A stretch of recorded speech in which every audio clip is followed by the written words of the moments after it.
Bueno, en este momento son ya buenos días, entonces buenos días, son las 12:33 de la mañana del 3 de octubre. Y en este momento vamos a terminar de discutir unos temas sobre análisis funcional que habíamos comenzado con la teoría de la representación, usando espacios lineales con componentes realmente independientes y mutuamente ortogonales. Ahora vamos a ir a algo de formalidad, pero usando otra perspectiva.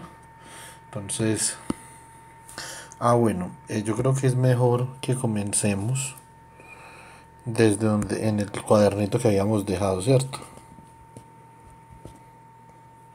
Entonces, este cuadernito de acá, para que después compartamos este cuadernito y ustedes tengan las notas. Entonces, una notación que, digamos, nosotros en la teoría de la mecánica cuántica adoptamos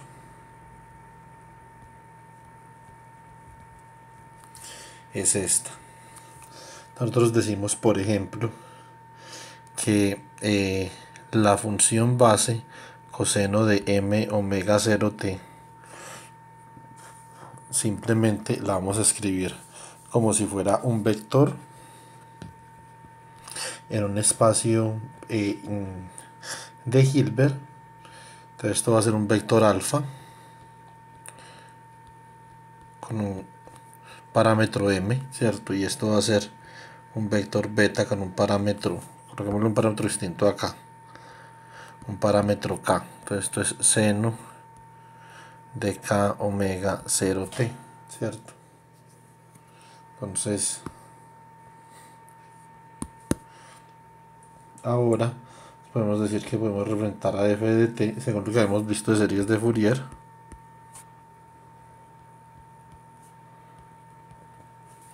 como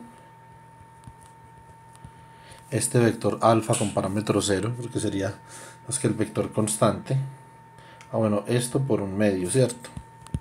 Más la suma desde m igual a 1 hasta más infinito de el coeficiente a sub m por este vector a alfa con parámetro m más la suma desde m igual a 1 hasta más infinito de este vector bm, perdón, del coeficiente bm por el vector beta con parámetro k. Bueno, en este caso sería con parámetro k también, ¿cierto? Entonces tenemos que sumar sobre k desde k igual a 1 hasta más infinito del coeficiente b sub k por el vector beta con parámetro k, ¿cierto? Entonces en la teoría de la mecánica cuántica nosotros a estos vectores que representan en un espacio infinito dimensional, a esos vectores les llamamos kets. Lo que pasa es que en estos casos estos kets simplemente son funciones, pero esas funciones las podemos representar mediante un vector, y el vector simplemente es un vector que está rotando pero a diferente frecuencia. Eso es lo que distingue esos vectores, ¿cierto? Un vector gira a omega 0, el otro gira a 2 omega 0, a 3 omega 0. Y cómo se distinguen entre los vectores alfa y beta por la fase. Uno digamos que tiene una fase 0, el otro pi, o una fase 0 y menos pi, ¿cierto? Entonces eso es todo lo que tenemos ahí. Y así se construye la formalidad de la mecánica cuántica, ¿cierto? Entonces, esos vectores, entonces los llamamos vectores base del espacio vectorial, ¿cierto?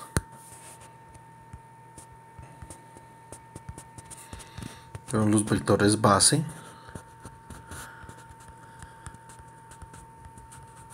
del espacio vectorial. ¿Ok? ¿Y quiénes son? Entonces serían el ket alfa, 0, el conjunto de kets alfa, m para m igual a 1 hasta infinito, y el conjunto de kets beta con un parámetro k desde k igual a 1 hasta infinito. Entonces, bueno, esos kets cumplen con las mismas normas de ortonormalidad, ¿cierto? Que nosotros habíamos planteado, o de ortogonalidad más bien. Es decir, yo puedo ir un producto punto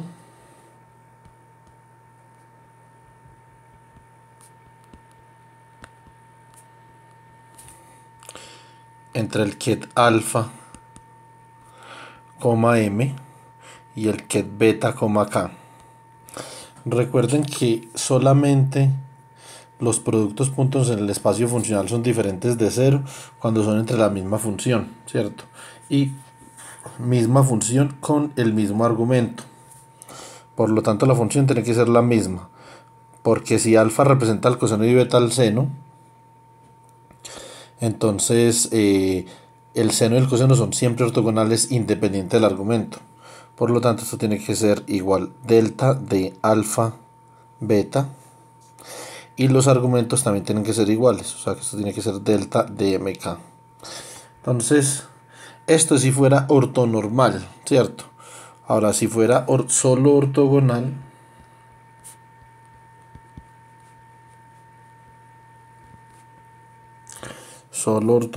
entonces ¿cómo sería?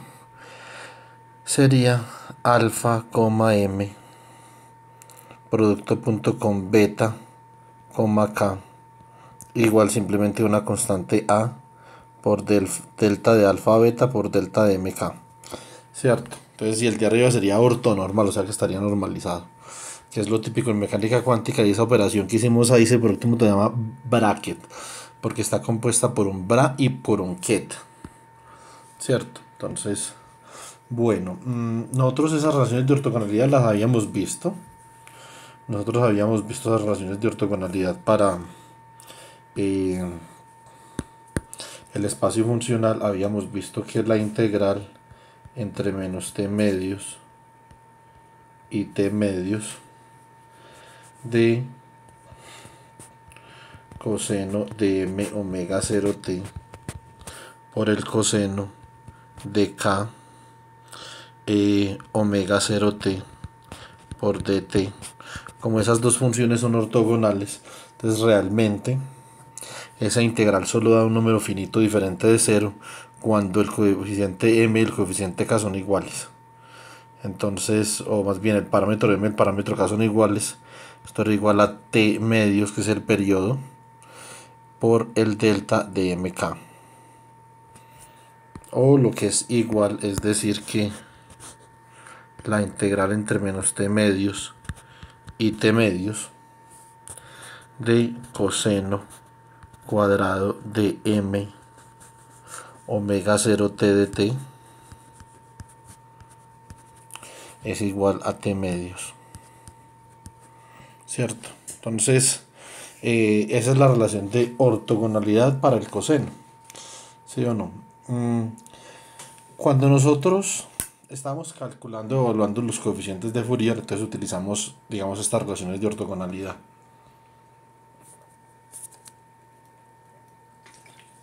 Y procedíamos de la siguiente forma. Nosotros habíamos dicho que entonces a sub m era igual a 2 sobre t por la integral entre menos t medios y t medios de f de t coseno de m omega 0t de t. Observen una cosa, yo puedo escribir esto de la siguiente forma: como la integral entre menos t medios y t medios de f de t coseno de m omega 0t por dt dividido la integral entre menos t medios y t medios de coseno cuadrado de m omega 0t dt, ¿cierto? Porque nosotros acabamos de ver que ese coseno cuando k es igual a m, entonces esa integral da t medios. Entonces esto es como estar dividiendo digamos por t medios, entonces quedaría dividiendo por t medios, quedaría todo sobre t por esa integral, ¿cierto? Entonces, esto realmente es como si nosotros tuviéramos una operación. Observen una cosa, aquí hay una operación entre f de t y una operación entre coseno de m omega sub 0 t.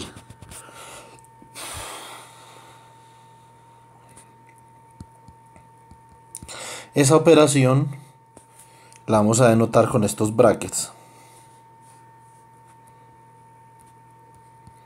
F de t coseno de m omega sub 0 t. Son como unos brackets, vamos a anotar como unos brackets entre ft y m coseno de omega 0 t. Y entonces esto es como si fuera un producto punto entre f de t y coseno de m omega 0 t. Y esto es como si fuera un producto punto entre coseno de m omega 0 t y coseno de m omega 0 t, ¿cierto? Por lo tanto, A sub m es el producto punto de una cosa sobre el producto punto de la otra, y este producto punto entre dos cosas que son iguales es como una norma, ¿cierto? Entonces nosotros digamos que tenemos algunos ejemplos de esto, o por lo menos podemos colocar eso en contexto de alguna forma con los espacios vectoriales, ¿cierto? Entonces en un espacio vectorial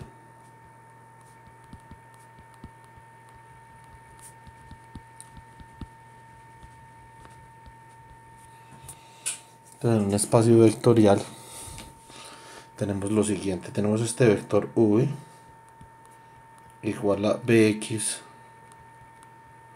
en ax más by en ay más bz en az, ¿cierto? Ahora, yo quiero calcular la proyección, porque realmente lo que estamos hablando acá son los coeficientes de superposición, que son estos a sub m para la parte par y los b sub m para la parte impar.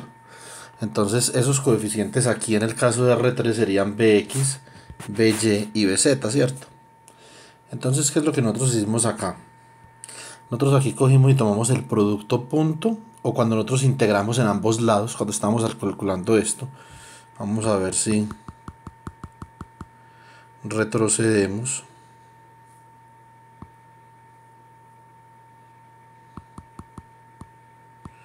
A ver. Este fue el primer ejemplo. Entonces, ¿qué hicimos acá? Acá lo que hicimos fue que multiplicamos por coseno, es decir, una de las funciones base, e integramos, ¿cierto? Que es básicamente calcular un producto punto. Entonces, esto es lo que vamos a hacer acá. Vamos a calcular este producto punto. Vamos a decir que vamos a calcular el producto punto de v con ax. O sea que esto es igual a bx por ax punto ax, ¿cierto? Más by por ax punto ay más bz por ax punto az, por las normas de ortonormalidad de los vectores base de R3. Esto es igual a 0 y esto es igual a 0. Por lo tanto, de acá podemos obtener que bx, que es la constante de superposición, es igual al producto punto entre el vector a representar por el producto punto del vector a representar el vector base dividido la norma del vector base al cuadrado. Que eso es exactamente lo que tenemos acá, ¿cierto? Sino que con funciones. Pero como la norma del vector base al cuadrado es 1, entonces esto simplemente es el producto punto entre el vector a representar y la base. Así la norma, si nosotros quisiéramos que esto fuera ortonormal, tendríamos que normalizar, tenemos que renormalizar de forma tal que lo de arriba diera, que arriba pudiéramos sacar una constante de 2 sobre t. Es decir, que la función base no fuera coseno de m omega 0 t, sino que fuera 2 sobre t mayúscula coseno de m omega 0t. Esa sería otra forma, digamos, o una forma de nosotros decir que tenemos un conjunto linealmente independiente ortonormal, ¿cierto? Entonces, pero realmente no es necesario. Entonces, cuando nosotros estamos pensando en los coeficientes de Fourier, estamos pensando en productos puntos. Listo, entonces el producto punto, pero en un espacio funcional. Entonces esos espacios funcionales tienen unas propiedades. Nosotros realmente no nos volvamos el experto en espacios funcionales, ni mucho menos.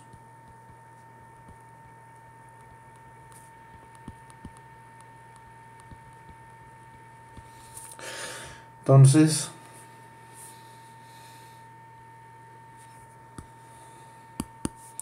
un espacio funcional se define de la siguiente forma. Un espacio funcional se define de la siguiente forma. Entonces, vamos a definir unas operaciones. Entonces definimos unas operaciones.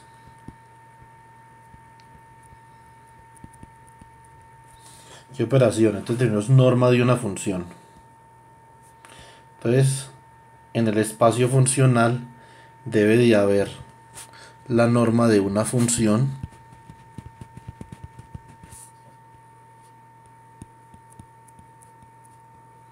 muy bien definida. Listo. Eso tiene que estar bien definido. Debe también de estar definida la magnitud de una función o la norma de una función al cuadrado, ¿cierto?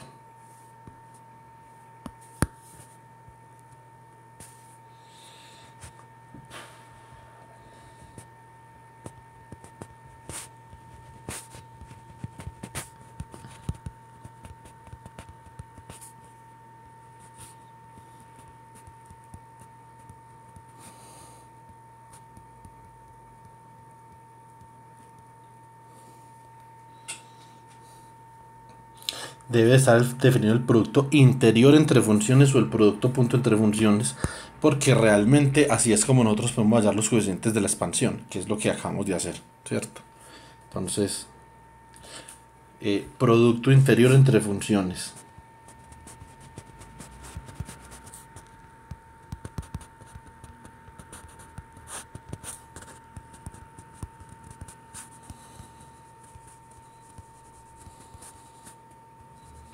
Y ese producto interior entre funciones se denota así, como este bracket de entre f1dr, f2dr, y de la forma más general posible, esto va a ser igual a la integral de f1 asterisco dr por f2 asterisco dr de 3r, ¿cierto?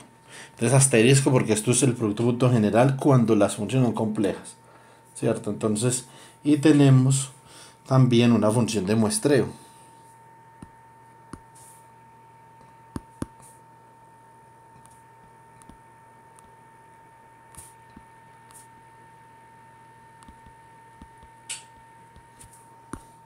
Que es una delta, de forma tal que la integral sobre d3r de 3r' de f de r' por delta 3 de r menos r' es simplemente igual a f evaluado en r, ¿cierto?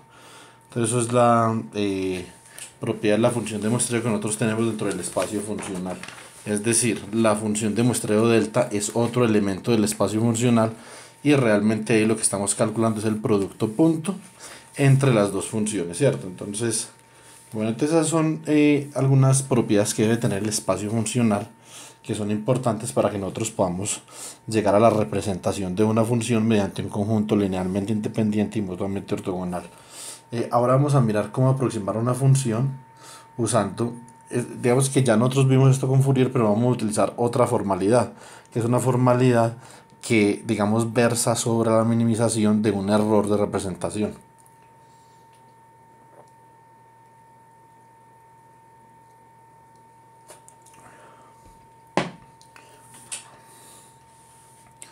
Bueno, entonces,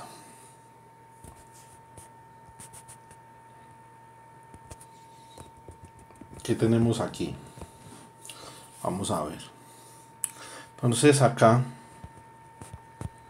considere la función f sub 0 de t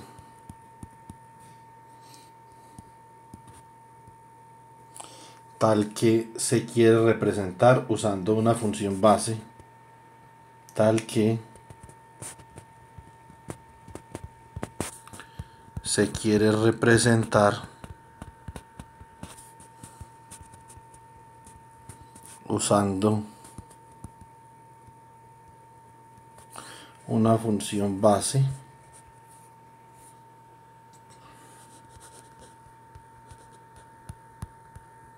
phi sub i de t. ¿Eso qué significa? Si nosotros queremos representar f sub 0 usando una función base phi sub i de t, significa esencialmente que si solamente esa función base, que entonces f sub 0 de t es aproximadamente igual a un coeficiente c sub i por la función base phi sub i de t. Dicho de otra forma, lo que nosotros queremos hacer es que f sub 0 de t menos c sub i por phi sub i de t sea aproximadamente igual a 0, ¿cierto? Entonces, para nosotros lograr eso, entonces lo que nosotros queremos hacer es hallar ese ci para que eso sea cierto. Una forma de definir un error o una métrica que nos permita calcular ese c sub i es esta.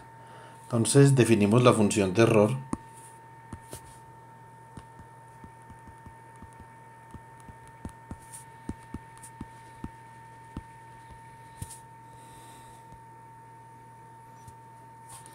de la siguiente forma.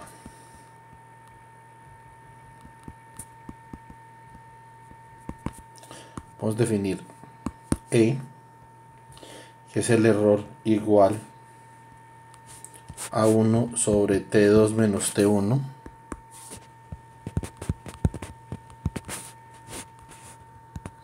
por la integral entre T1 y T2 de f sub 0 de t menos ci por phi sub i de t por dt.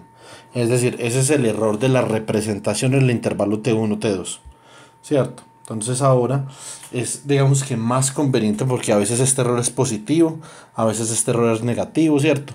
Entonces digamos que en promedio entre T1 y T2 eso digamos que podría dar 0, pero no porque el error de la representación sea 0, sino porque en unos puntos la integral va a ser positiva y en otros puntos va a ser negativa y puede ser igualmente positiva y negativa, por lo que el error en ese intervalo va a ser 0. Entonces para nosotros curarnos en salud, pues vamos a definir un error cuadrático medio. Entonces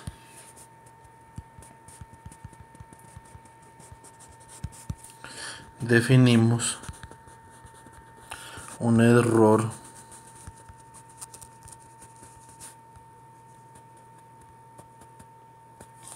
cuadrático medio.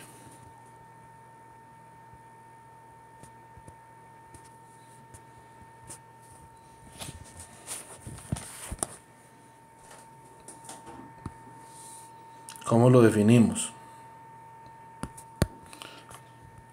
Error cuadrático medio es mean square error en inglés. Entonces esto es 1 sobre T2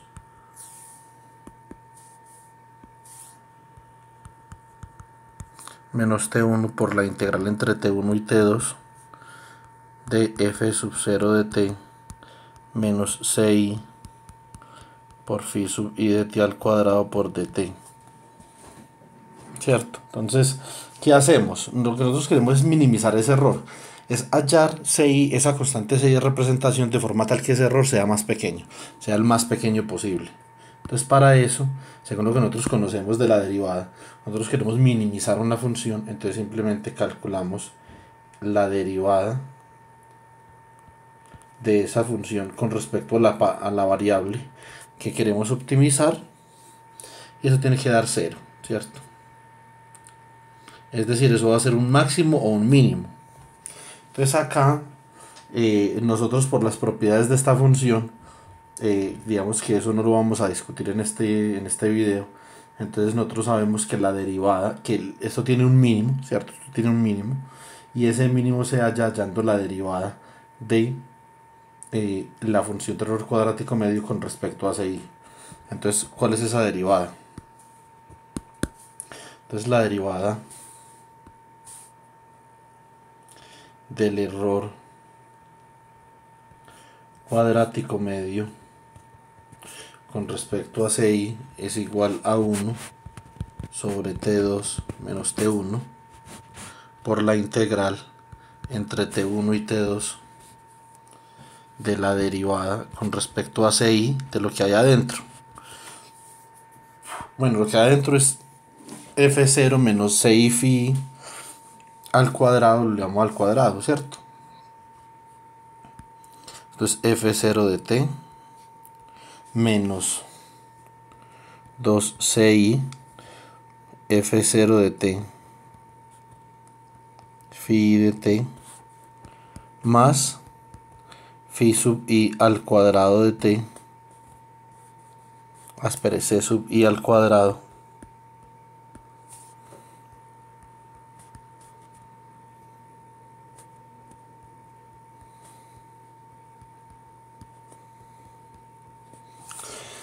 de T, ¿cierto? Entonces, cuando derivamos, esencialmente, bueno, esto es al cuadrado acá, entonces da esto. Entonces esto da 1 sobre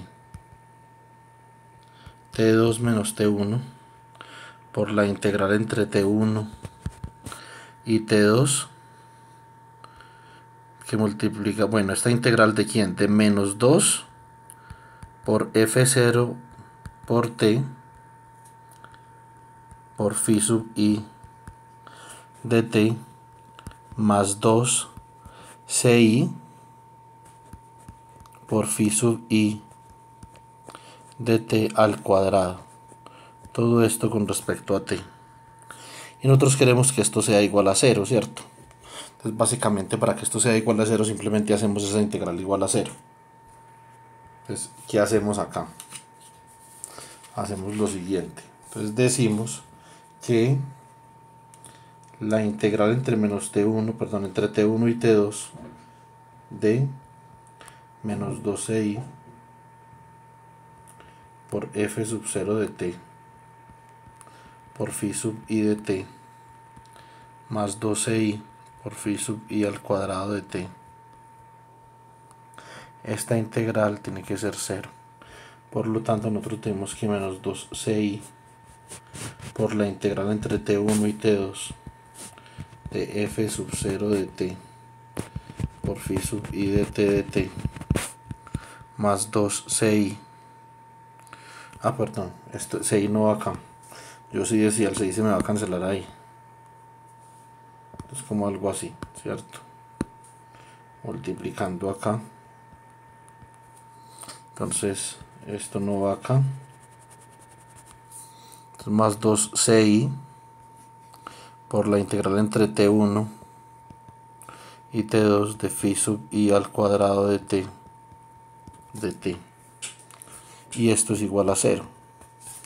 Significa que puedo cancelar este 2 de acá, puedo cancelar este 2 de acá, igual esas dos integrales, una multiplicada por 6 y me da lo siguiente.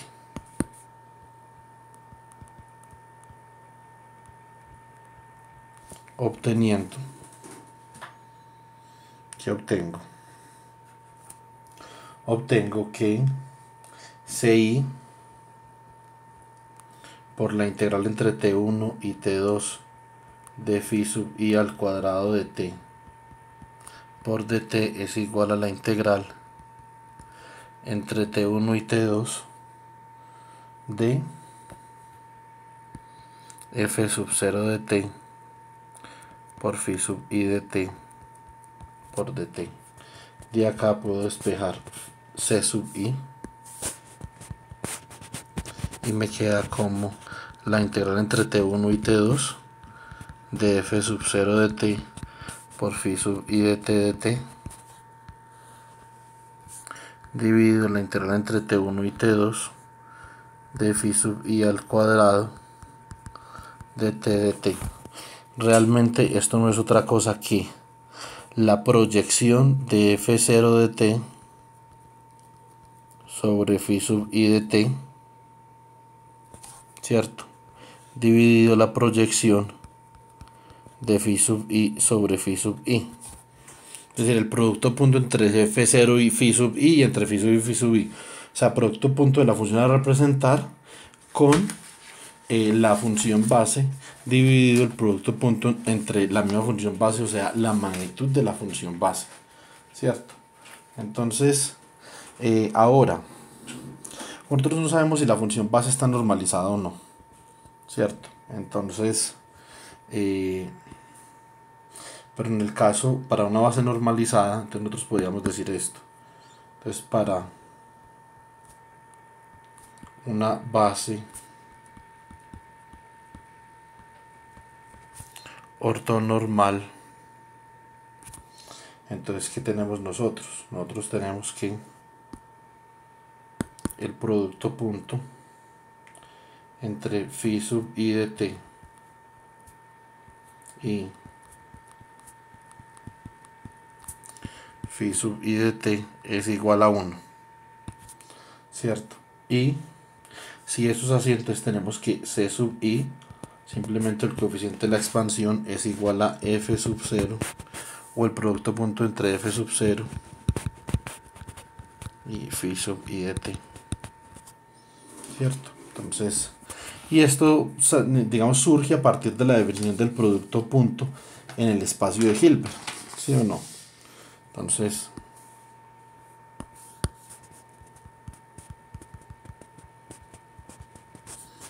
definición del producto punto en el espacio de Hilbert.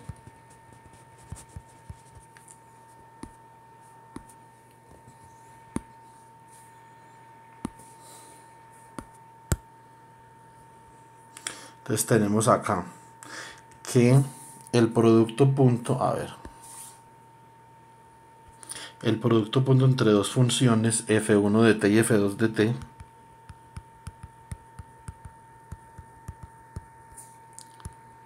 es igual a ¿quién? Es igual a ver, la integral. Yo creo que esto acá no nos va a caber, yo creo que es mejor que utilicemos la otra hoja, más bien. Entonces, el producto punto entre f1 de t y f2 de t es igual a ¿quién? A la integral entre t1 y t2 de f1 asterisco de t por f2 de t por dt, dividido la integral entre t1 y t2 de f2 asterisco de t por f2 de t por dt. Y esencialmente esto es como lo habíamos vaticinado después de haber comparado esto con el caso de la proyección en el espacio vectorial de R3. Entonces tenemos que esto es la integral entre t1 y t2 de f1 asterisco de t por f2 de t dt sobre la integral entre t1 y t2 de f2 de t al cuadrado de t. Entonces esa es digamos que la definición de producto punto más general a la que nosotros podemos llegar en el caso de un espacio funcional, y nosotros llegamos a esto simplemente considerando la representación de una función mediante una sola función base, ¿cierto? Entonces, como vemos acá, simplemente una sola función base phi sub i. Ahora, ¿qué pasaría en el caso de que nosotros tuviéramos más de una función base, entonces tuviéramos muchas funciones base, o por ejemplo en el caso de Fourier, digamos que la idea sería que utilizando esta teoría del error cuadrático medio, entonces nosotros también pudiéramos llegar a algo en ese caso. Entonces eso es lo que vamos a hacer ahora. Vamos a tratar de llegar a una expresión general para el coeficiente de una expansión usando digamos que esta metodología del error cuadrático medio, ¿cierto? Y vamos a mirar cómo nos va con eso. Entonces vamos a considerar una expansión de muchas funciones base, ¿cierto? En términos de varias funciones base. En este video solamente consideramos la expansión en términos de una función base. Entonces, en el próximo video vamos a ver la expansión en términos de varias funciones base, como en el caso de Fourier. Pero ahora vamos a verlo para el caso genérico, no para el caso de Fourier, sino para el caso de un espacio funcional con un conjunto con una base que es un conjunto de funciones linealmente independientes y ortogonales phi sub i. Es decir, representar f de t mediante f de t igual a la suma desde k igual a 1 hasta n puede ser un número grande de funciones, un número pequeño de funciones. O sea, no hay una restricción ahí. Entonces esa superposición de unos coeficientes gamma sub k por unas funciones base phi sub k de t. Entonces donde hay n funciones base phi sub k de t y queremos determinar usando el error cuadrático medio quién es phi sub k de t, cuál es la forma funcional para hallar ese coeficiente de la expansión, ¿cierto? Entonces lo primero que nosotros haríamos, simplemente como para dar un abrebocas, sería expresar el error. Entonces, ¿cuál es el error cuadrático medio? Entonces, esencialmente podemos decir que el error cuadrático medio es igual a 1 sobre t2 menos t1, ¿cierto? Por la integral entre t1 y t2 de f de t menos la suma entre k igual a 1 y n de gamma sub k por phi sub k de t al cuadrado de t, ¿cierto? Entonces, digamos que esto, por esa suma, digamos que no es tan claro cómo es que uno eleva al cuadrado, cómo hace uno esto cuando tiene una suma ahí adentro, ¿cierto? Entonces, realmente, digamos, esa va a ser una complicación. De todas formas, hay que sacar la derivada, ¿cierto? Entonces, hay que derivar. Y en ese proceso, digamos que vamos a quedar con unas sumas ahí dentro de la derivada y hay que despejar unas cosas. Pero digamos que haciéndolo de manera sistemática vamos a poder llegar a una respuesta y vamos a poder llegar a una expresión final para los coeficientes gamma sub k, de la misma forma que llevamos para el coeficiente c sub i. Vamos a llegar a una forma funcional para gamma sub k que va a ser más o menos general para una expansión en términos de una superposición de las funciones base que son linealmente independientes y mutuamente ortogonales, ¿cierto? Entonces, ¿qué es lo que habría que hacer ahí?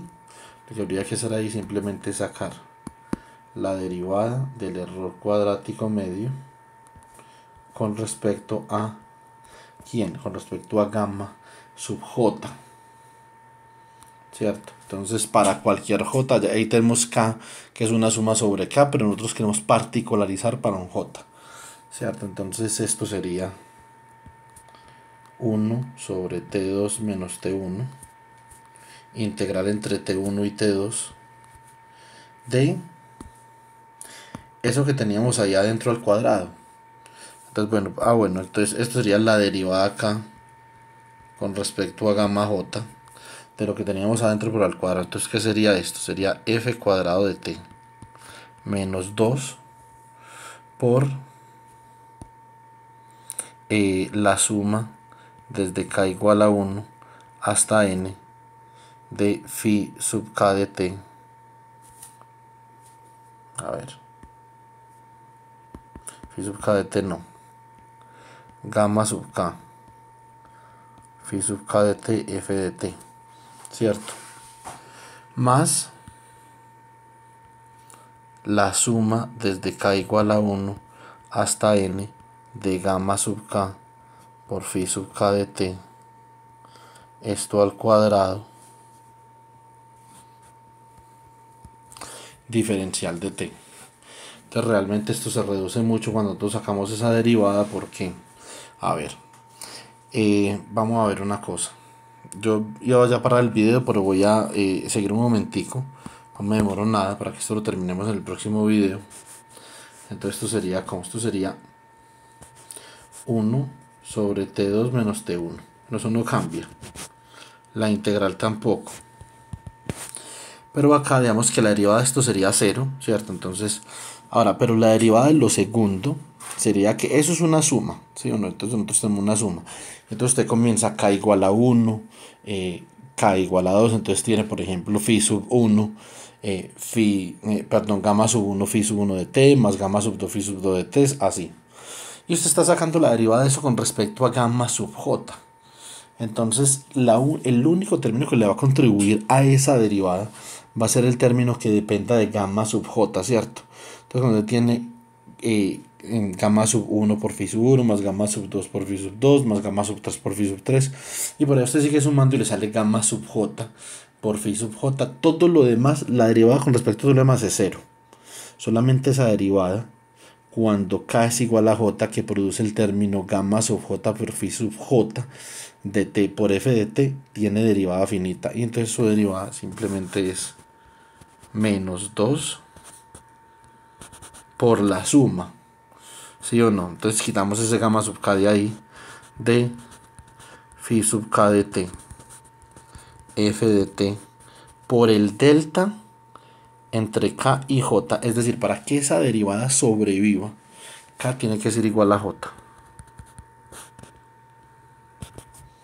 ¿cierto? Entonces, y acá simplemente nos queda más la derivada con respecto a gamma sub j de la suma desde k igual a 1 hasta n de gamma sub k por phi sub k de t al cuadrado, todo de t, ¿cierto? Eso es lo que tenemos ahí. Bueno, entonces cuando implementamos este delta, simplemente esta suma se nos va de ahí. ¿Y cómo nos queda esto? Esto nos queda igual a 1 sobre t2 menos t1 por la integral entre t1 y t2 de ¿quién? De menos 2 por phi sub j por f de t.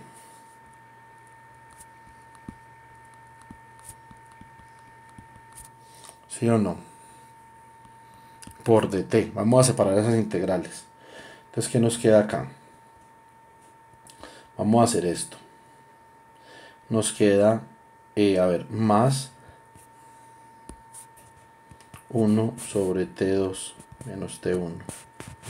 Integral entre t1 y t2 de la derivada con respecto a gamma sub j de esta suma al cuadrado. Entonces podemos expresar esto de esta forma. Simplemente podemos multiplicar. Es decir, que esto es la suma desde k igual a 1 hasta n, ¿sí o no? De gamma sub k por phi sub k por la suma desde, a ver, desde i igual a 1 hasta n por gamma sub i por phi sub i. Todo esto con respecto a t, y esto es igual a 0. Entonces realmente ahí se resume. Ya el primer término de arriba es más o menos trivial, pues, ¿cierto? Entonces esto se resume en mirar a ver qué vamos a hacer con esa suma. Entonces esa suma es la que está causando problemas ahí. De todas formas, no hay mucho problema. Eso lo podemos reducir de alguna forma, ¿cierto? Entonces ya vamos a ver cómo podemos reducir eso. Entonces primero vamos a calcular esa derivada. Derivada con respecto a gamma sub j. ¿De quién? De la suma desde k igual a 1 hasta n de gamma sub k phi sub k de t, suma desde i igual a 1 hasta n de gamma sub i por phi sub i de t. Listo. Entonces, ¿qué hace uno? Uno utiliza la regla del producto. Entonces, ¿qué hago yo acá? Bueno, entonces la derivada del primero, ¿cierto? Tenemos la derivada del primero por el segundo más el primero por la derivada del segundo. Entonces, quedaría la suma sobre k igual a 1 hasta n de phi sub k por... Ahora hay que derivar primero. Entonces, derivada con respecto a gamma sub j de gamma sub k por phi sub k de t. Esto multiplicado por la suma desde igual a 1 hasta n de phi sub i por phi sub i de t. Ahora, más la suma desde k igual a 1 hasta n de gamma sub k por phi sub k de t, ¿cierto? Por la suma desde igual a 1 hasta n de la derivada con respecto a gamma sub j de phi sub i por phi sub i de t. Entonces, digamos que ahí la cuestión es cómo resolver las derivadas. Entonces, de ahí no hay ningún problema porque como habíamos dicho, digamos que esto solo es finito cuando cuando j es igual a k, ¿cierto? O en la segundo término de la derivada cuando j es igual a i. Entonces, de ahí podemos sacar unas relaciones bastante sencillas y construir lo siguiente. Entonces, podemos quedar así. A ver. Entonces, esto de acá, esta derivada de acá simplemente es delta de jk por phi de k, ¿cierto? Y la derivada de acá simplemente es delta de ij por phi sub i. Entonces, si tenemos eso ahí, tenemos lo siguiente. Esto es igual a la suma desde k igual a 1 hasta n, ¿cierto? Por phi sub k por delta de k, j. Entonces, ese es el primero. Por la suma desde igual a 1 hasta n de gamma sub i por phi sub i de t. Más la suma desde k igual a 1 hasta n de phi sub k por gamma sub k por phi sub k de t. Por la suma desde igual a 1 hasta n de phi sub i de t por delta ij. Bueno, ahí llegamos a algo. Entonces, ¿qué tenemos que hacer ahora? Entonces, la primera, digamos que la primera línea, en la primera suma nos va a dar simplemente phi sub j, que lo podemos meter en la segunda suma porque no depende de i. Por lo tanto, esto es igual a ¿quién? A la suma desde igual a 1 hasta n de gamma sub i por phi sub i de t por phi sub j de t. La segunda línea que nos da. Entonces, en este término, cuando implementamos la delta, simplemente nos da un phi sub j y lo introducimos en la otra suma. Entonces nos queda la suma desde k igual a 1 hasta n de gamma sub k por phi sub k de t por phi sub i de t. Listo. Entonces, bueno, en este orden de ideas, lo que nosotros tenemos acá es que tenemos dos cosas que son exactamente las mismas. Entonces, ¿cómo hacemos nosotros para saber eso? Es muy sencillo. Vale, cuidado. Ah, bueno, esto no es phi sub i, esto es phi sub j. Entonces, porque i y k son simplemente índices de suma. Usted puede cambiar i y k al gusto. Usted puede decir que i simplemente cambie i por k. o cambie K por I, y entonces esos dos términos le van a dar igual. Entonces realmente lo que eso me da a mí es que esto es igual a 2 por la suma desde K igual a 1 hasta N de phi sub K de T por phi sub J de T. Entonces lo que da esa derivada. Ahora, muy simpáticamente, esa derivada se puede calcular de una forma, perdón, digamos que cuando introducimos esta derivada dentro de la integral que teníamos, esa integral se puede calcular de una forma muy sencilla. Digamos que esta suma de acá también va a desaparecer. Entonces, para que no nos preocupemos mucho por esa suma que también va para afuera. Entonces tenemos esta integral de arriba, ya digamos que queda así. El problema es con esta integral de abajo, ¿cierto? Que es la que teníamos acá con esta derivada de ese producto de sumas, que es la que acabamos de calcular. Entonces esto como da, esto da 1 sobre t 2 menos t1 por la integral entre t sub 1 y t sub 2 de quién, de arriba, menos 2 phi sub j de t por f de t de t más 1 sobre t2 menos t1 por la integral entre t1 y t2 de quién, lo que nos dio acá, 2 suma phi k j phi j.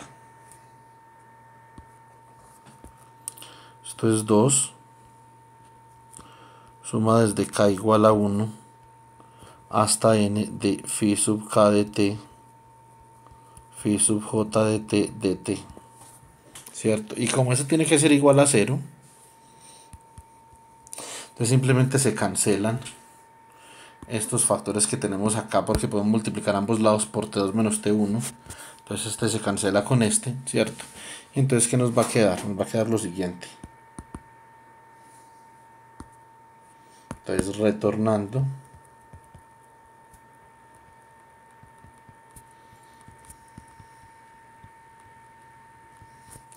al problema de derivada del error cuadrático medio con respecto a gamma sub j igual a 0, tratando de este problema, ¿qué nos queda? Nos queda que tenemos una integral que es, o un término que es menos 2 por la integral entre t1 y t2 de quién, de f de t por phi sub j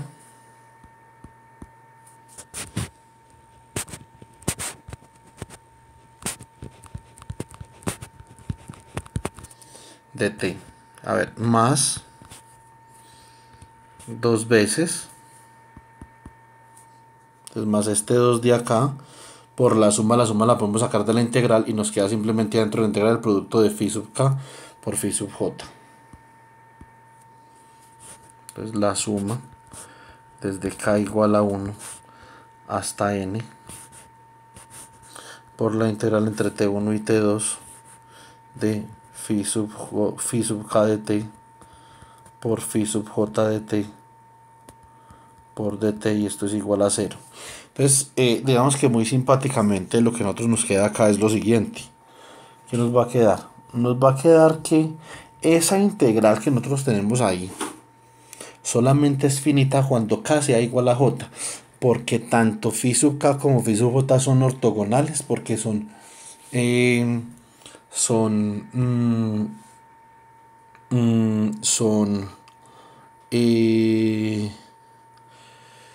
son miembros, son elementos de la base del espacio, ¿cierto? Entonces, como son elementos de la base del espacio, espera un momentico, acá me faltó una cosa. ¿Dónde habremos soltado eso? Esto era 2 veces, me faltó esta gamma acá. Yo sí decía, me faltaba ahí algo, entonces esto es un gamma sub k. Entonces esto es gamma sub k acá, ¿cierto? Vamos a ver si ahorita la pusimos en la diapositiva 66. No, nos faltó acá. Acá es un gamma sub k. Listo. Entonces ahí me equivoqué. Gamma sub k ahí, y entonces nosotros sabemos que esto, como son elementos de la base, ¿cierto? Entonces esta es por lo menos una base ortogonal. O sea, esto solamente da un número finito cuando K sea igual a J, ¿cierto? Entonces nosotros podemos, digamos que sin ningún lugar ambigüedades ni nada que se le parezca, podemos decir que esto es un número, eso es un número por delta de KJ, ¿cierto? Es integral. Entonces, ahora no vamos a decir qué número es ese. Simplemente vamos a decir que para que esto tenga sentido, K tiene que ser igual a J, ¿cierto? Por lo tanto, nosotros simplemente podemos decir que esta integral de phi K dt por phi J de t dt es igual a la integral de phi K al cuadrado de t por el delta de jk, para no tener que definir qué número es ese. Simplemente vamos a dejar ese número ahí expresado porque no vamos a saber cuál es el valor de la integral, ¿cierto? Entonces, por lo tanto,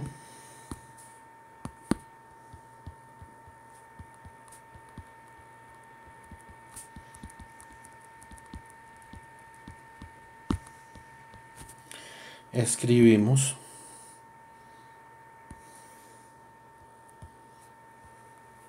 menos 2 por la integral entre t1 y t2 de f de t por phi sub j de t por dt más dos veces la suma desde k igual a 1 hasta n por la integral entre t1 y t2 de phi sub k al cuadrado de t por delta sub jk por dt, esto es igual a 0, ¿cierto?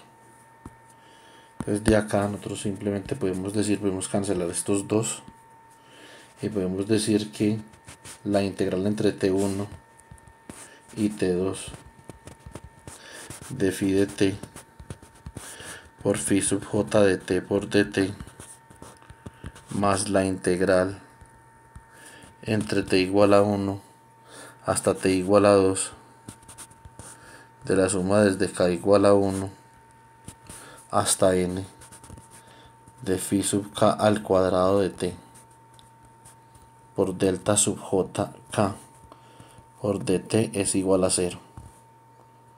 Entonces, esto es menos acá, sí. Listo. Entonces, lo que esto significa, chicos, es que esa suma solo sobrevive a los términos para k igual a j, ¿cierto? Entonces, con eso nos quitamos esa suma de encima y k se convierte en j. Por lo tanto, ahora sí podemos decir con propiedad que menos la integral entre t1 y t2. Se me volvió a olvidar escribir aquí el gamma sub k. Ay, Dios mío.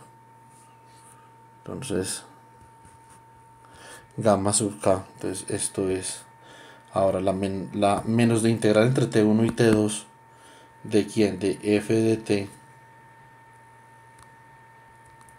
por phi sub j de t por dt más gamma sub j. ¿Por qué? Porque todo lo que tiene k aquí adentro de esta suma, entonces para poder que esa suma sobreviva debido a la ortonormalidad, debido a la ortogonalidad de las funciones base del espacio, entonces k tiene que ser igual a j. Entonces esa gamma sub k se convierte en gamma sub j, ¿cierto? Y esta phi sub k al cuadrado se convierte en phi sub j al cuadrado. Por lo tanto, esto es más phi sub j más gamma sub j por la integral entre t1 y t2 de phi sub j al cuadrado de t por dt igual a 0. ¿Sí o no? Bueno. Entonces de acá nosotros podemos decir que gamma sub j por la integral entre t1 y t2 de phi sub j al cuadrado de t dt es igual a la integral entre t1 y t2 de f de t phi sub j de t por dt. Ya tenemos esa relación. De ahí podemos despejar gamma j. Entonces,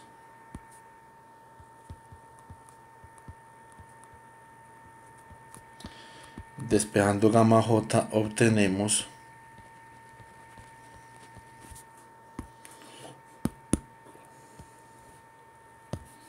que gamma sub j es igual a la integral entre t1 y t2 de f de t por phi sub j de t por dt sobre la integral entre t1 y t2 de phi sub j al cuadrado de t, y realmente nosotros obtenemos lo que habíamos previsto con el producto punto, ¿cierto? Entonces ya con esto, digamos que para esa expansión arbitraria en un conjunto de funciones base phi sub j linealmente independientes y mutuamente ortogonales, entonces podemos calcular los coeficientes de la expansión simplemente con hacer una proyección de f de t. Ahí estamos proyectando f de t sobre la base phi sub j dividido la norma de phi sub j al cuadrado, ¿cierto? Entonces eso es todo, y nosotros ya sabemos que como características del espacio vectorial existe la proyección y existe la norma de una función al cuadrado, pues que esas propiedades son tan importantes para poder definir este formalismo para evaluar esos coeficientes. Bueno, entonces ahora por último, yo pensaba hacer esto en otro video, pero pues ya que llegamos hasta acá, pues terminemos, ¿cierto? Entonces ahora por último vamos a colocar esto en contexto en el espacio funcional de Fourier. Entonces, digamos, usando esta teoría, ¿cómo podemos calcular los coeficientes de Fourier?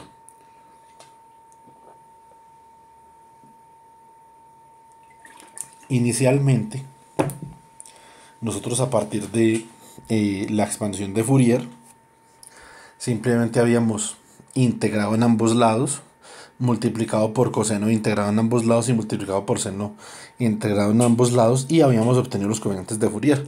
Es que esa es una forma más o menos empírica para obtener los coeficientes de Fourier.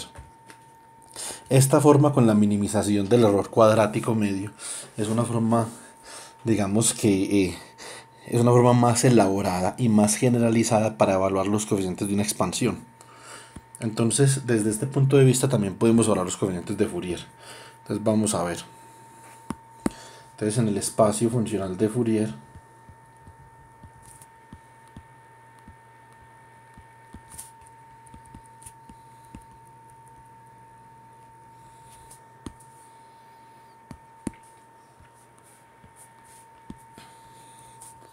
entonces vamos a obtener lo siguiente. Entonces tenemos, por ejemplo, vamos a mirar la expansión, vamos a mirar la representación de f de t en el espacio funcional de Fourier con las funciones base correspondientes. Entonces teníamos f de t igual a 1/2 de a sub 0 por la suma desde k igual a 1 hasta más infinito. Aquí en este lo estamos utilizando infinitas funciones base, eso no cambia en nada el formalismo, por a sub k coseno de k omega 0t más la suma desde m igual a 1 hasta más infinito de b sub m seno de m omega 0t. Bueno, entonces nosotros ¿qué vamos a hacer?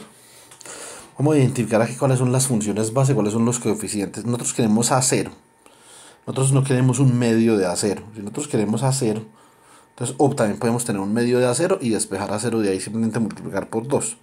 Es decir, esa expansión la podemos escribir de esta forma. Es decir, que esto es igual a ¿quién? Es igual a un medio de A0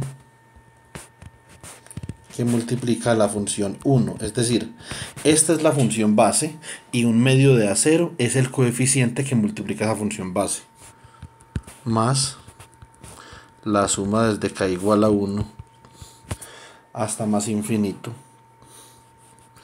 de a sub k coseno de k omega 0t más la suma desde m igual a 1 hasta más infinito de b sub n seno de m omega 0t, ¿cierto? Entonces o simplemente podemos decir que la función base es ¿quién? Un medio, y que queremos, y que a sub 0 es el coeficiente de superposición. Entonces Entonces de cualquiera de las formas vamos a llegar a A sub 0. Es por la suma desde k igual a 1 hasta más infinito de A sub k coseno de k omega 0t más la suma desde m igual a 1 hasta más infinito de b sub m seno de m omega 0t, ¿cierto?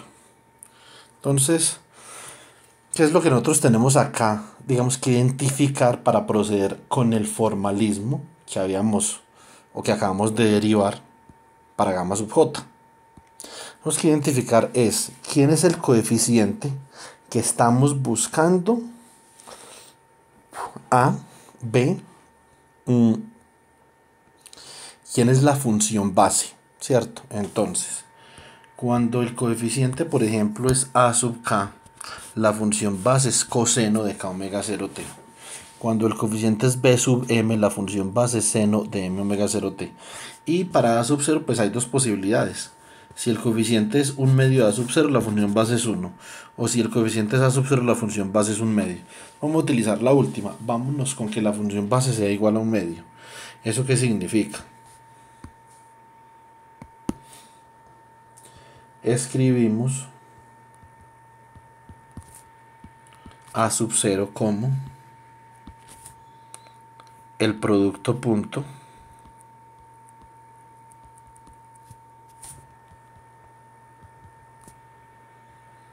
de la función a representar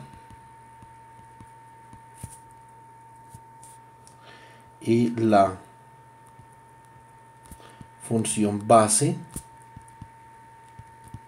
correspondiente dividido entre la norma al cuadrado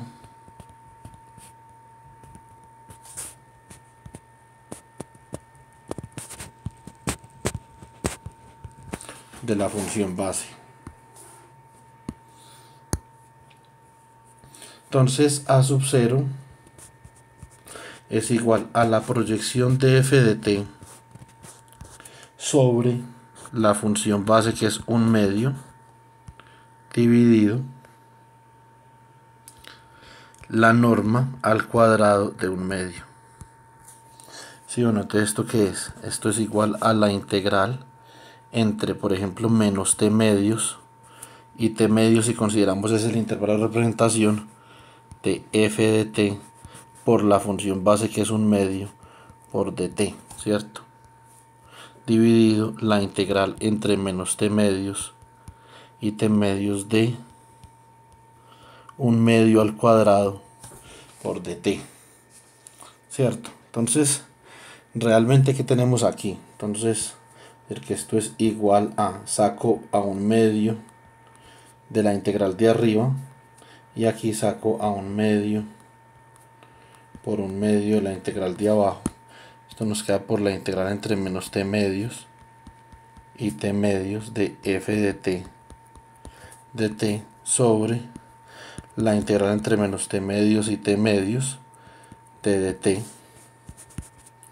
Un medio se va con un medio, o sea que esto queda un medio. ¿Sí o no? Entonces, a ver qué tenemos aquí. Ah, no queda un medio, no queda 1 sobre un medio. Yo sí decía, qué vaina tan rara es esta.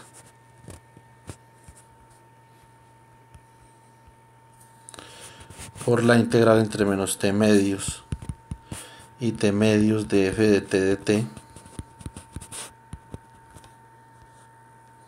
sobre esa integral, que es ¿quién? Que es t medios menos t medios.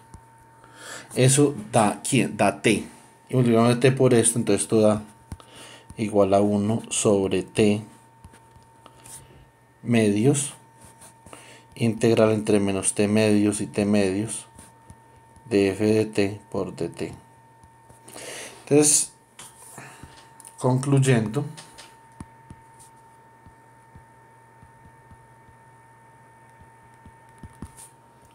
a sub 0 es igual a 2 sobre t, integral entre menos t medios y t medios de f de t de t. Entonces, utilizando, digamos que el formalismo que nosotros habíamos determinado para gamma sub j, ¿cierto? Utilizando la minimización del error cuadrático medio, bueno, y todo eso lo que hemos hablado, entonces obtuvimos el mismo coeficiente de Fourier a sub 0 que habíamos obtenido cuando habíamos integrado en ambos lados la representación y digamos que habíamos aplicado las normas de ortogonalidad que habíamos obtenido en el primer video. Entonces esto mismo se puede hacer para los otros coeficientes de Fourier, entonces eso lo vamos a hacer también. Entonces vamos a ver cómo sería para A sub m y cómo sería para B sub m. Listo. Entonces para hacer el ejercicio completo, ya con eso terminamos este video y ya el último video de esta serie de análisis funcional entonces sería el teorema de Parseval, que es un teorema bastante importante y yo no sé si lo utilizaremos en mecánica cuántica 1, pero presumo yo que en la 2 sí lo van a utilizar. Listo, entonces vamos a ver. Listo, entonces para A sub m, entonces A sub m sería el producto punto entre f de t y coseno de m omega 0 t, ¿cierto? Dividido el producto punto entre coseno de m omega 0 t y coseno de m omega 0 t, es decir, dividida la norma al cuadrado de la función coseno de m omega 0 t.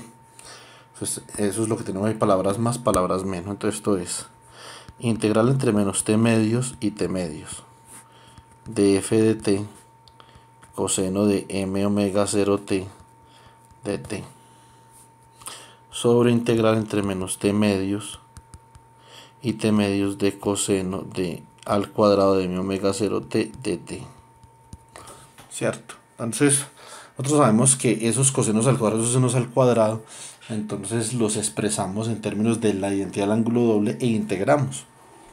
Entonces esto como queda, integral entre menos t medios y t medios de f de t por el coseno de m omega 0 t por dt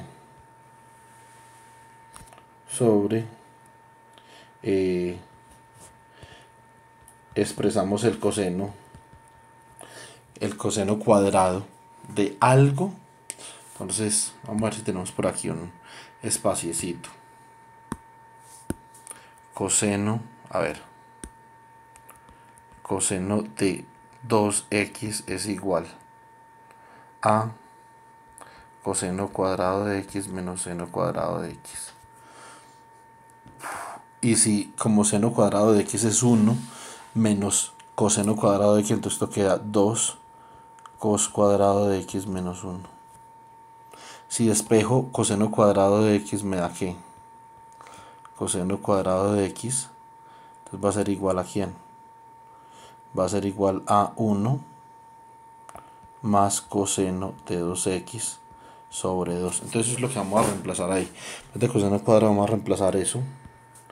Y entonces esto como queda 1 medio acá. Acá queda 1 más coseno de 2m omega 0 t de t.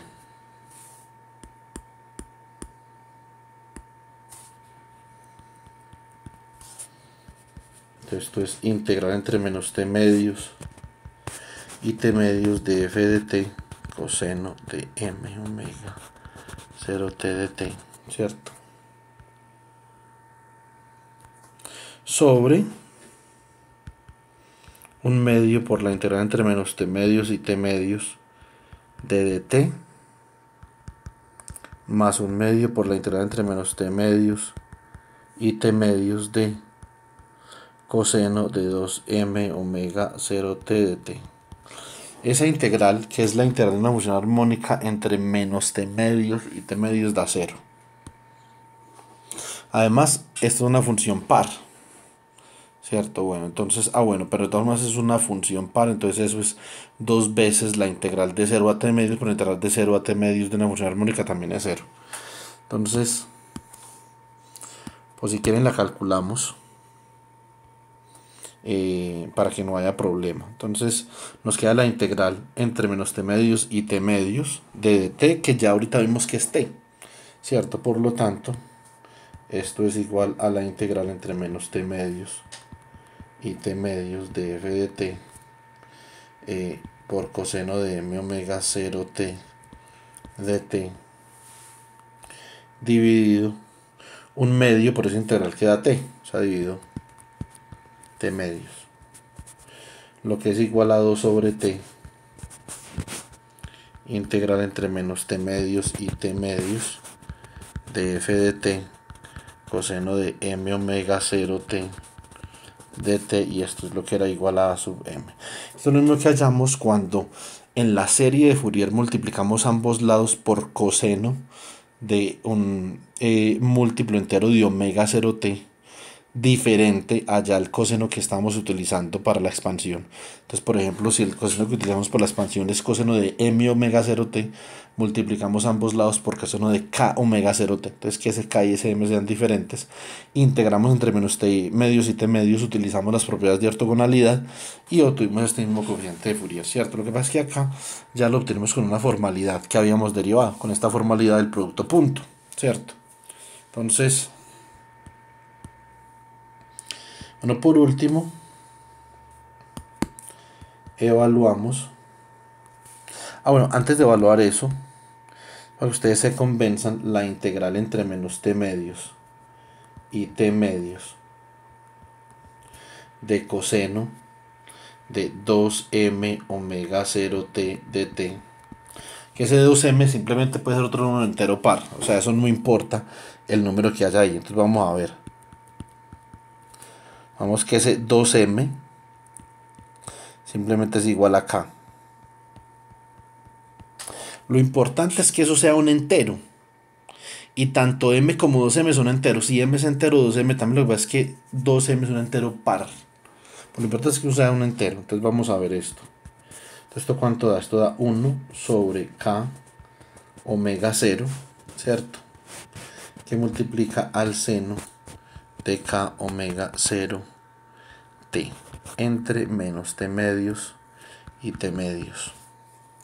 Entonces eso esencialmente es 1 sobre k omega 0 que multiplica al seno de k omega 0 t medios menos el seno de menos k omega 0 t medios, ¿cierto? Como el seno es una función impar, el seno de menos algo es igual al menos seno de ese algo, ¿cierto? Entonces esto es 1 sobre k omega 0 que multiplica seno de k omega 0 t mayúscula medios más seno de k omega 0 t mayúscula medios.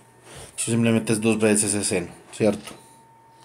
Entonces esto es igual a 1 sobre k omega 0 que multiplica a 2 seno de k omega 0 t sobre 2. Entonces vamos a ver que lo importante es que k sea un entero y que si esto fuera 2m, digamos que no importa, desde que 2m o k sean enteros, ya esto va a dar 0. Entonces esto es 1 sobre k omega 0. Ahora, como omega sub 0 es igual a 2pi sobre t, por lo tanto omega sub 0 por t es igual a 2pi. O sea que esto aquí es 2pi. Y se cancela con ese 2 y queda pi. Por lo tanto esto queda 2 seno de k por pi. El seno de cualquier múltiplo entero de pi es 0, como podemos ver en la gráfica. Por lo tanto, independiente de lo que sea k, eso da 0. Restricción, pero obviamente que k sea entero, ¿cierto? Si k no es entero, pues entonces va a dar otra cosa.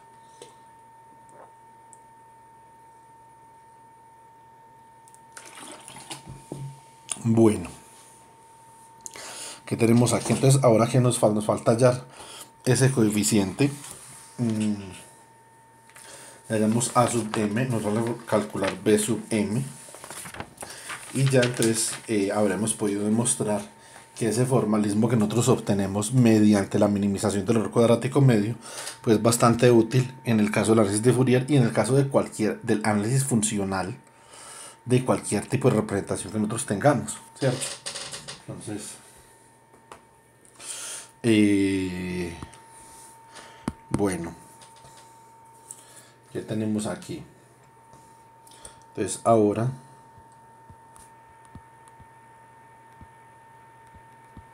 evaluamos b sub m. A ver cómo vamos de tiempo. ¿Una hora qué? 1 hora 20, y yo es que quería hacer un video cortico. No he podido hacer un video de 10 minutos. No me da el cerebro para eso. Entonces, a ver, ¿qué tenemos aquí? Entonces lo que nosotros tenemos es que b sub m entonces es igual a la proyección de f de t sobre la base que multiplica b sub m, que es seno de m omega 0t, dividido la norma al cuadrado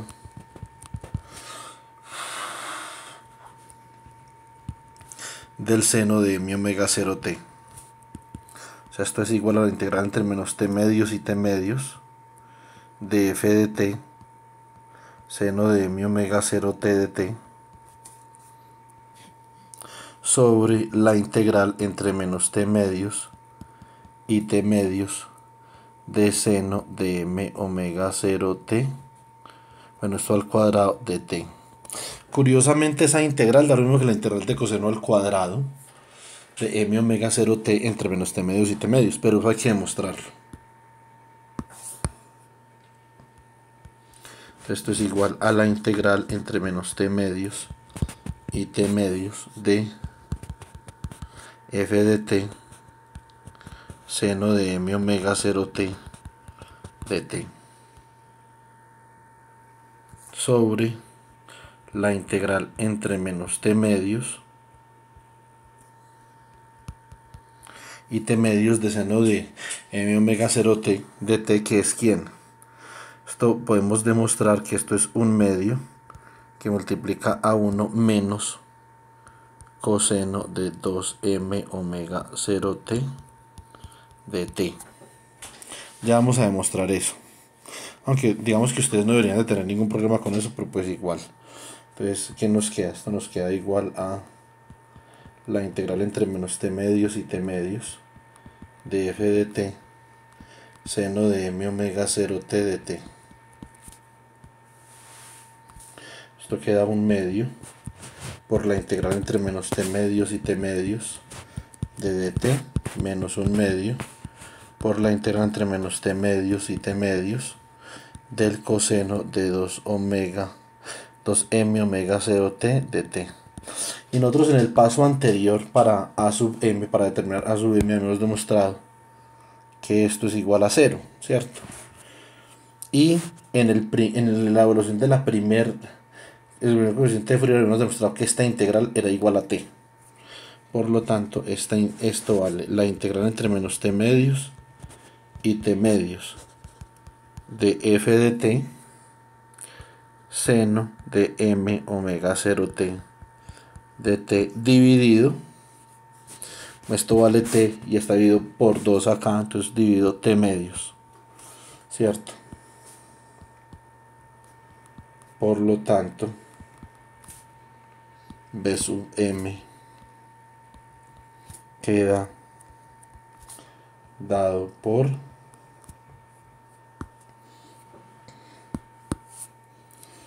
b sub m igual a 2 sobre t por la integral entre menos t medios y t medios de f de t seno de m omega 0t de t. Entonces, digamos que usando el formalismo de el formalismo en donde obtuvimos gamma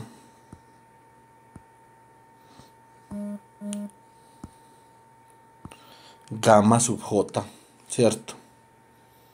Usando la proyección de f de t sobre la base dividido la norma de la base al cuadrado. Entonces con ese formalismo hemos obtenido los coeficientes de Fourier, aplicándolos, digamos que a ese caso específico. Es un formalismo más general, pero podemos aplicar al caso específico de Fourier y determinar los coeficientes de la serie de Fourier. Ahora, para la próxima sesión, porque ya estoy rendido. Entonces, vamos a demostrar el teorema de Parseval. Listo. Entonces, pero antes les quería hacer esa demostración de ahorita. Entonces, a ver, coseno de 2x es igual a coseno cuadrado de x menos seno cuadrado de x. Entonces esto es 1 menos seno cuadrado de x menos seno cuadrado de x. Esto es 1 menos 2 seno cuadrado de x. De acá, entonces despejamos 2 seno cuadrado de x. Nos da 1 menos coseno de 2x. Por lo tanto, de acá, seno cuadrado de x es igual a 1. ¿Cierto? Entonces, menos coseno de 2x sobre 2. Entonces, a ver, con esto ya culminamos todo. Esto fue lo que utilizamos ahorita cuando estábamos calculando aquí esta integral de seno cuadrado de mi omega 0t. Simplemente lo reemplazamos por un medio que multiplica a 1 menos el coseno del ángulo doble ahí, ¿cierto? Entonces eso fue todo lo que hicimos. Entonces en la próxima sesión voy a colocar acá el título: demostración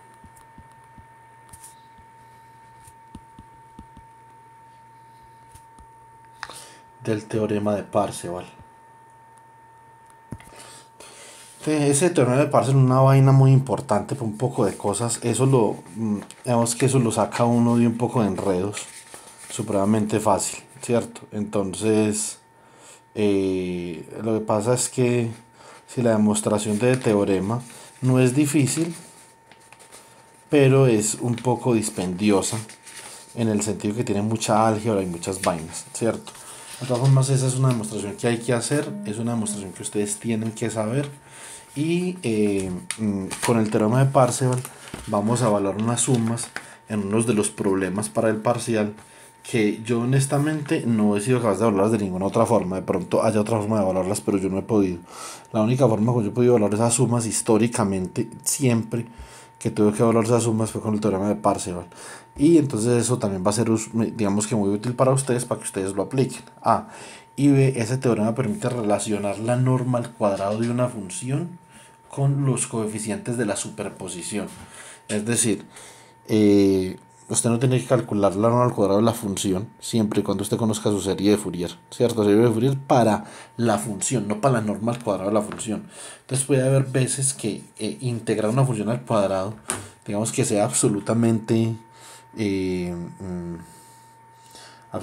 complicado, pero de pronto integrarla, no, solo integrarla al cuadrado, ¿cierto? Entonces digamos que eso pueden haber muchos ejemplos.